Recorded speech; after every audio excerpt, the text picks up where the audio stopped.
Surus, la entidad de los especialistas líder desde 2010, les ofrece este espacio.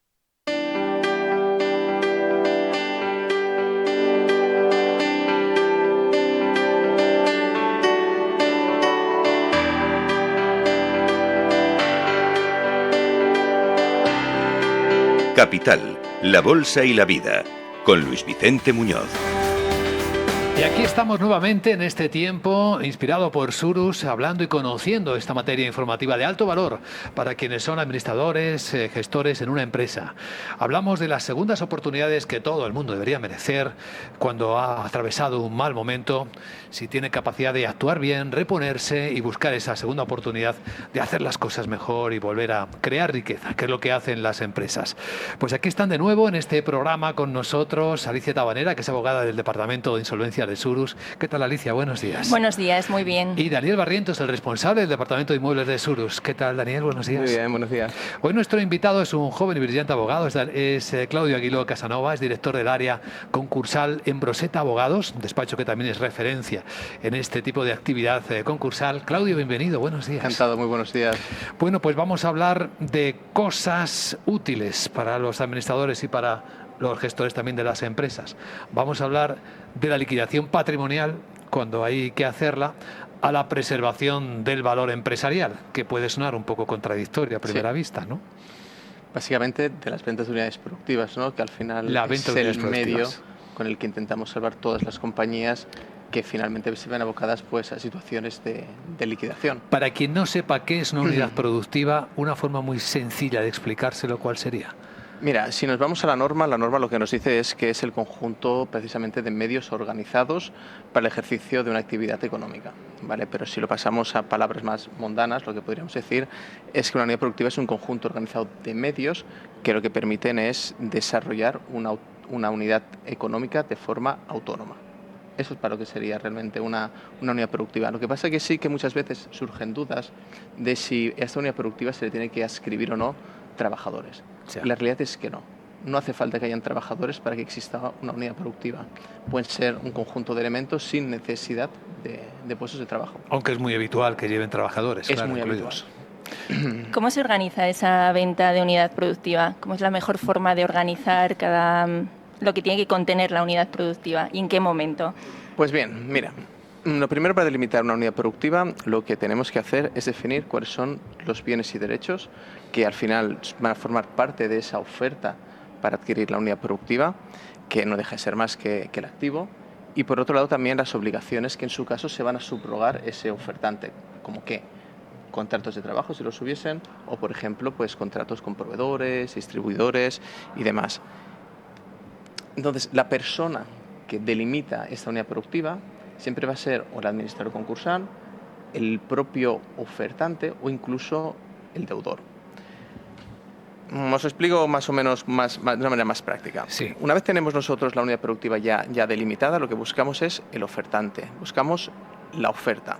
Y entonces lo que hacemos es valorar en qué momento vamos a presentar esa oferta. Tenemos ya la oferta, nos ha llegado, ahora está toda trabajada y decimos, vale, ¿ahora cuándo? Pues tenemos dos fases para presentar esas ofertas para comprar la unidad productiva. Uno, en una fase preconcursal, que es lo que se llama PREPAC, que es cuando el juzgado nos nombra a un experto independiente, que este es el que se va a encargar de recabar pues, ofertantes que puedan venir a ofertar por esta unidad productiva. Y una vez los localizan, sí que en este caso la venta ya se realiza dentro de la sede concursal. Sí. Y luego en segunda fase, cuando lo podríamos hacer, ¿cuándo sería? Pues ya cuando la compañía no ha aguantado más, ha tenido que ir a concurso de acreedores, estamos en fase concursal y entonces aquí sí que se abren pues, diferentes momentos.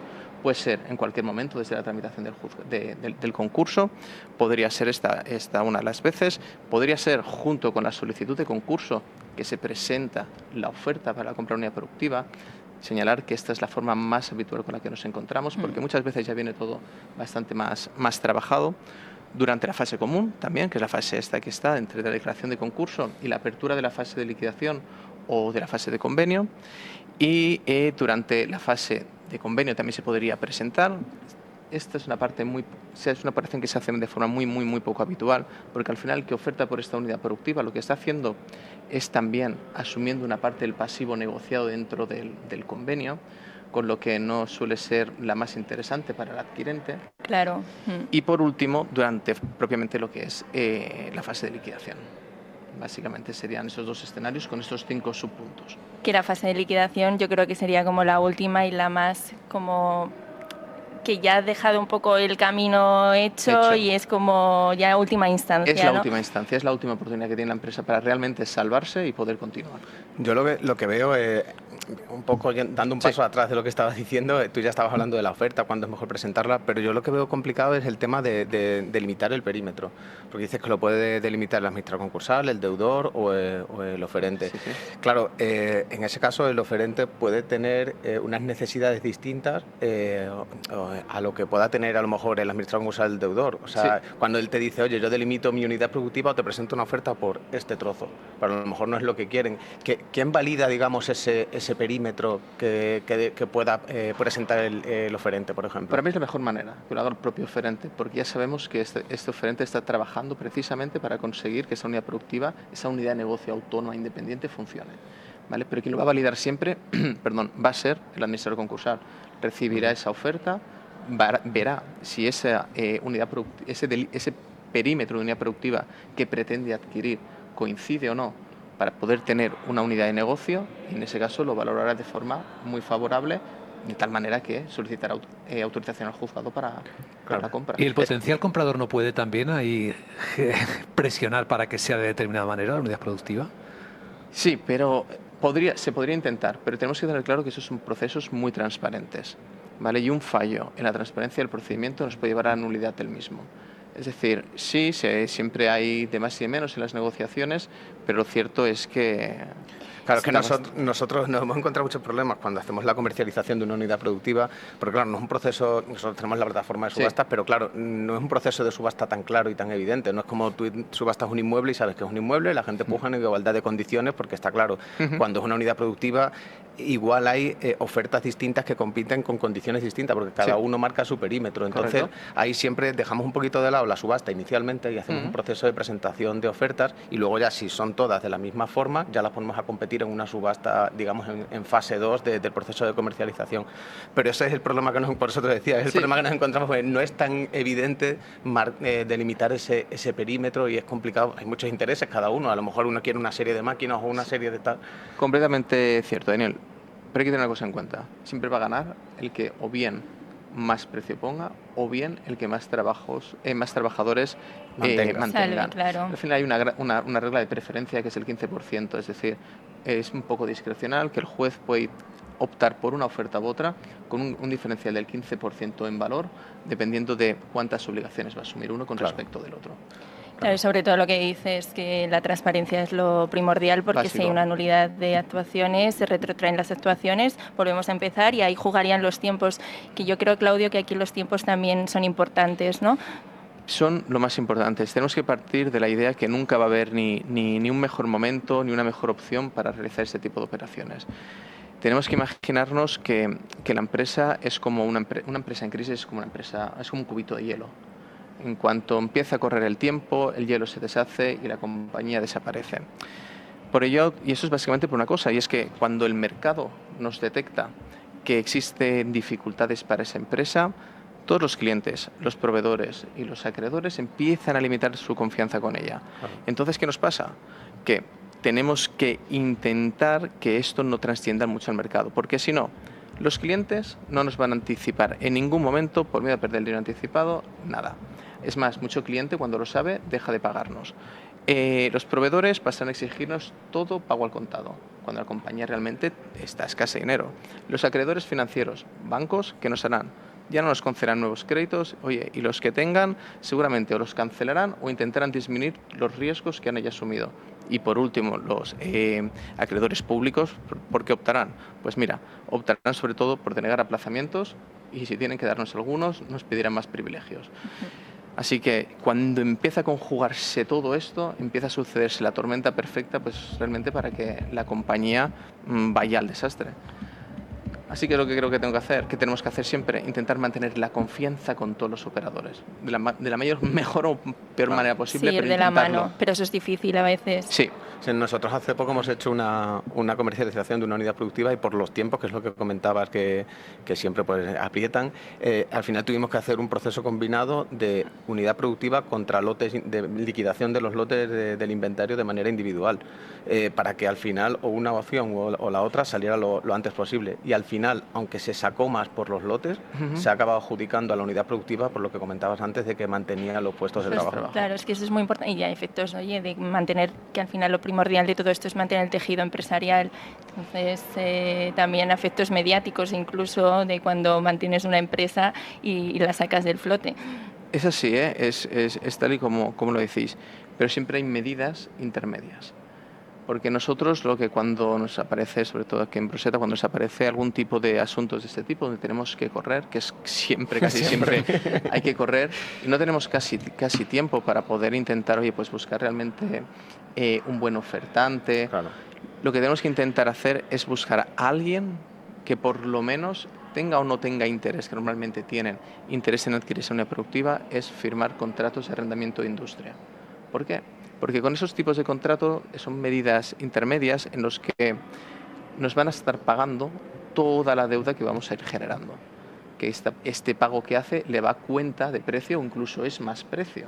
Entonces, dejamos a la compañía que, aunque haya un sector de desconfianza con todos los operadores, como hay alguien que está pagando por cuenta de ella, el sector vuelve a tener confianza y la va manteniendo la unidad productiva. Entonces podemos alargar todo para intentar mantener el valor de la compañía.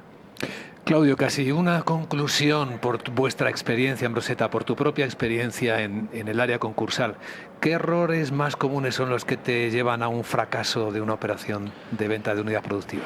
Pues mira, con ese tipo de operaciones, sinceramente, no son operaciones sencillas, ¿vale? Entendemos que siempre hay que ir a buscar expertos para que realmente que tengan bagaje en ese tipo de operaciones, porque al final siempre se suscitan mil aristas.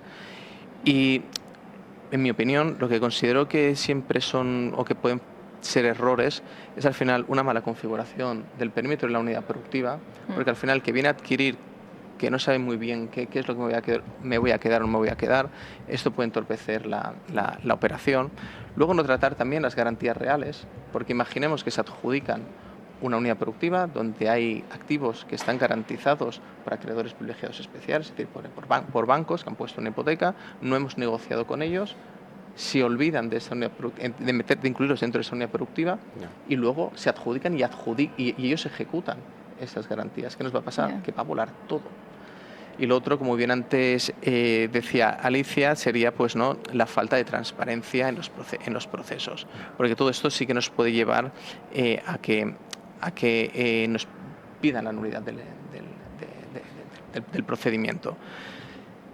Pero pese a eso y pese a que puede volar las cabezas el miedo a que estas operaciones pues puedan fracasar, lo que sí que tenemos que decir es que al final el concurso, la venta de unidad productiva, no es una herramienta en sí liquidatoria, ¿vale? Sino todo lo contrario, precisamente es una herramienta estructural del derecho concursal moderno que nos permite varias cosas. ¿Y qué es lo que nos permite? Pues mira, nos permite maximizar el valor de la compañía, porque de donde venía muy mal. Podemos ponerla en valor. Preservar la actividad, que es súper importante, porque aquí el acreedor, aunque vaya a perder dinero, porque al final esa compañía cierra, sigue manteniendo un cliente con el que va a poder operar a futuro. No pierde todo. Es una segunda oportunidad de verdad. Hemos aprovechado el tiempo hasta el último minuto con esta súper interesante exposición de Claudio Aguiló Casanova, director del área concursal de Broseta Abogados. Gracias, Claudio, por acompañarnos. Muchísimas gracias a vosotros y gracias por la oportunidad. Gracias, Daniel y Alicia. Nos encontramos en el siguiente programa. Muchas gracias. Hasta la próxima. Capital, la bolsa y la vida, con Luis Vicente Muñoz. Surus, la entidad de los especialistas líder desde 2010, les ha ofrecido este espacio.